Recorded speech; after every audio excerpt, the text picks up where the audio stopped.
The supplies you're going to need for this video is a palette, some paint, a paintbrush, Phillips screwdriver, wire cutter, marker, measuring tape, screws, D-rings, and plastic coated wire.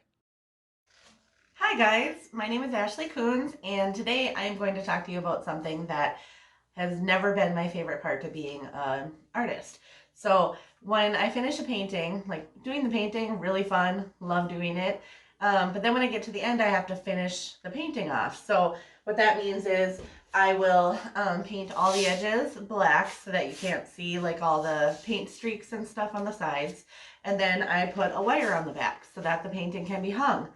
For probably like the first 6 years of my art career, that was my least favorite part of painting. So sometimes I just didn't do like the wire part of it. It seemed to take way too much time, but I have found a way to make it so that the process is pretty quick and I actually don't hate doing it anymore, which is great because when you're passionate about something and you hate one little part of it that needs to be done, that's not cool.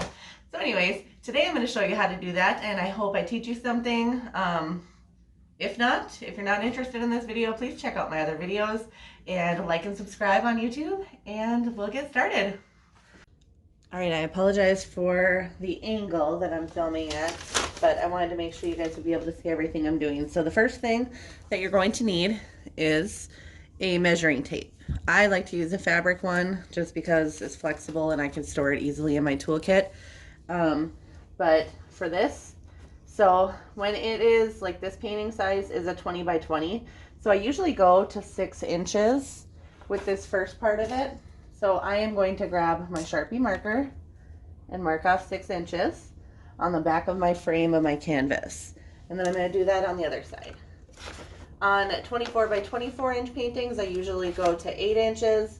And, you know, obviously bigger paintings, I go up from there. So now that I've got 6 inches marked on both of my areas, I am going to get my screws out. I'll need 2 screws. And then I'm going to get my D-rings. They're right here. And I bought these off of Amazon. I'll link all of the the wire and the D-rings and stuff like that down in the description box. So this is the D-ring that I use. If you can see it. There you go. And so you just put your screw through the little hole there. And then using a screwdriver, the star head one, is that a Phillips? I don't even know. So now where my 6 inches is, I'm going to put that like that and start screwing it in. When I get it in pretty tight, I usually just hold my thumb right here to hold the D-ring down so that it doesn't wiggle around as I screw it in. So we'll do that on the other side.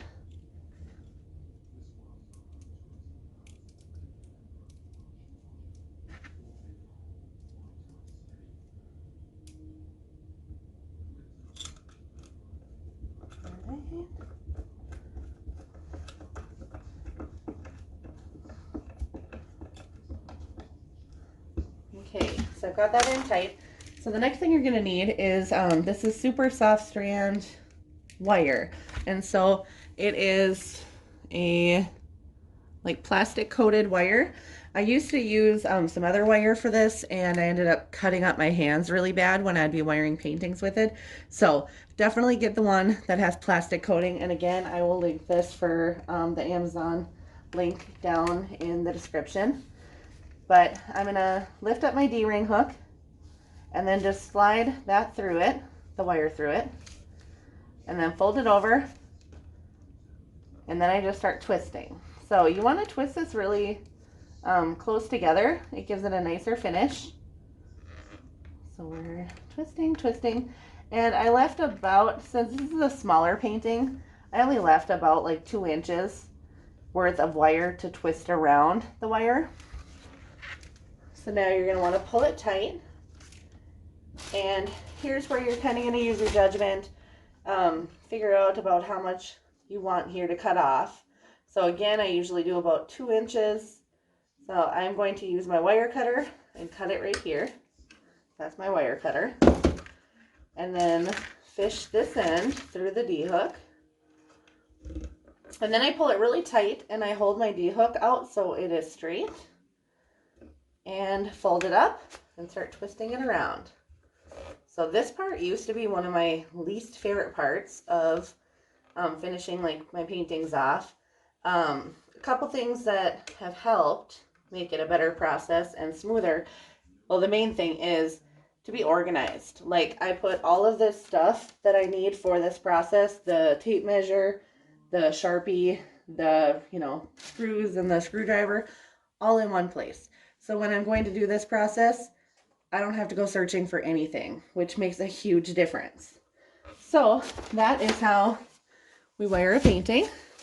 As you can see, it's nice and tight. And so that'll hang really nicely on a wall. So now we are going to go and discuss how to paint the edges off so that you can finish your piece and make it look really professional. So I am going to get set up for that and I'll be right back.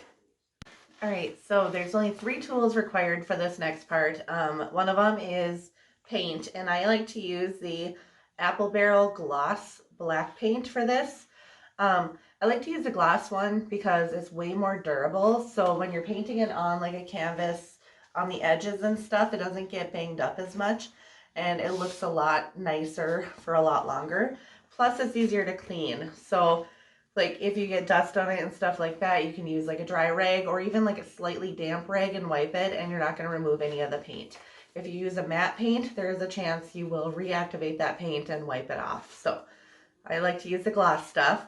This stuff has been really hard to find for a long time. I always used to just order it from Michael's or Blick or whatever, and now the only place I can really find it is Walmart, and I usually have to go in store to find it, which I never go to Walmart, so whatever. Also, you're going to want something to put your paint on, so I just have a coffee lid that I reuse for this. And then you're going to want a brush, and I don't know if the brush really matters that much, but this is the kind of brush that I'm using. It just kind of has a flat head. It's a little bit thicker, but it works really well. And the brush is like maybe like a 1-inch length of the brush. You don't want your bristles to be too long because then you're going to flick paint that you don't want flicked in certain places. So I'm going to just check and make sure my camera's lined up okay. All right, so now it's for the fun part. So I'm going to put a little bit of paint here on, well, I mean, quite a bit of paint here on my palette, my makeshift palette. And I'm going to fully saturate my brush with the paint. Get a lot of it worked in there. It's a little bit thicker brush, so you want to make sure that you have paint in the entire thing. I'm going to just set this down for a second. So I pick up my painting like so, and then I start here, I pick an edge, and I just kind of start going back and forth more towards the back and brush it so that you cover all of the white spots. Okay, reload your paintbrush as needed, and then just keep brushing. Make sure you get these edges really good because that's where the canvas is folded over. So I make sure I cover a little bit on the inside of that fold as well. And brush, brush, brush. So once I've got it like this, you can see like this area is still white. The reason why I don't go, side to side with that area right up here is when I do that, I might unintentionally flick some paint onto the front of the canvas, which I don't want to do. So I leave part of it white, and then I just don't reload my brush, and I start pulling the stuff that I've got back here, this black paint, towards the front. So I go slow and soft. I don't use a lot of pressure when I'm doing this. And sometimes I flip my brush around. Sometimes I angle it so you can see the angle that I'm going at.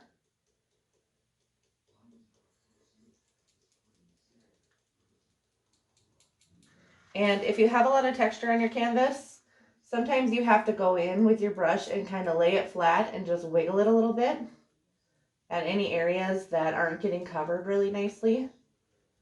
So we do that. Keep brushing it. And I like to do this part after I've done my wiring because you're going to have to give this time to dry. And if I'm like in a hurry and I'm getting art ready for a show or something, I don't want to waste a single second in those moments because you're rushing. So I just added a little bit more paint to my brush because it was getting dry and it wasn't pulling anymore. So just keep going, keep flicking it all the way to the edge. Wiggle on the side if you have to. Just make sure you got all of those white spots covered up.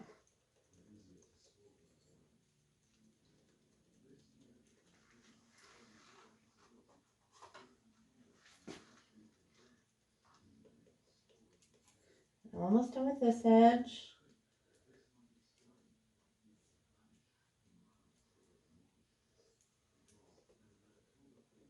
Just wiggle all the way down there. Brush, brush, brush, brush, brush. Okay, so once I've got it brushed all the way to the edge, I usually take my brush and get it so it's kind of close to the front, and I just kind of gently drag it along the whole edge of the canvas. And what this will do is it'll just make it look smoother.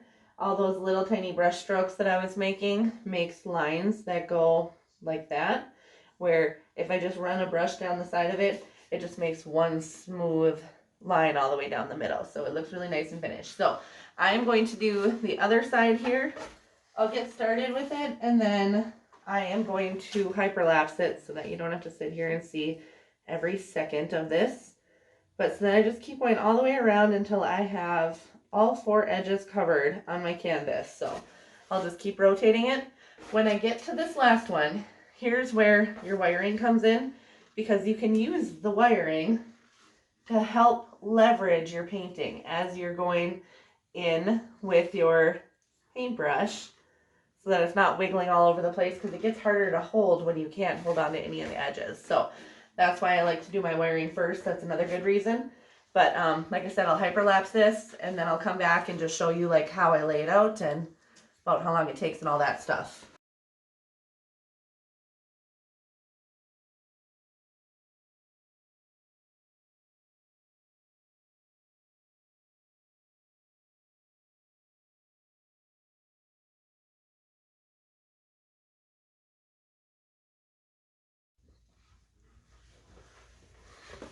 All right, so now you can see I have all of the edges painted.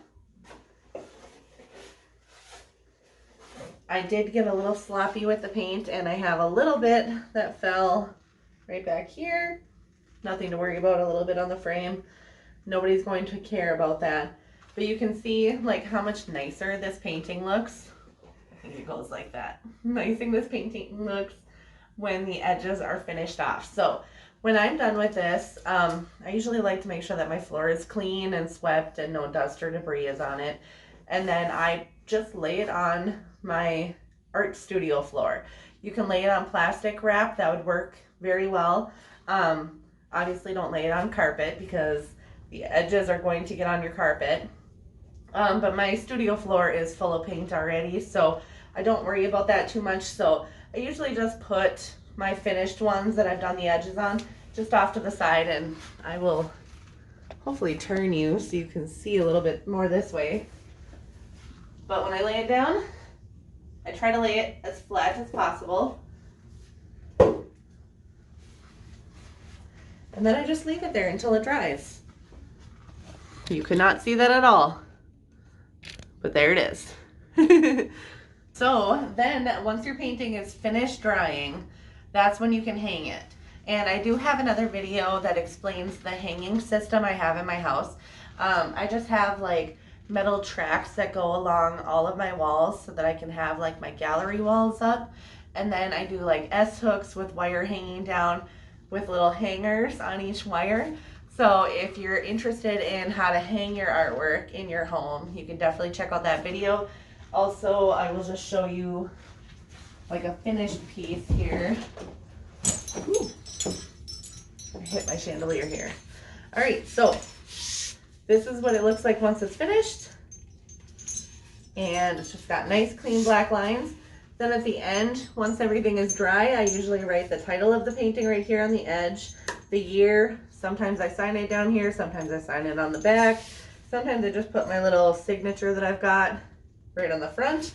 This one just has it right on the front, but it really makes your painting look a lot cleaner and more finished.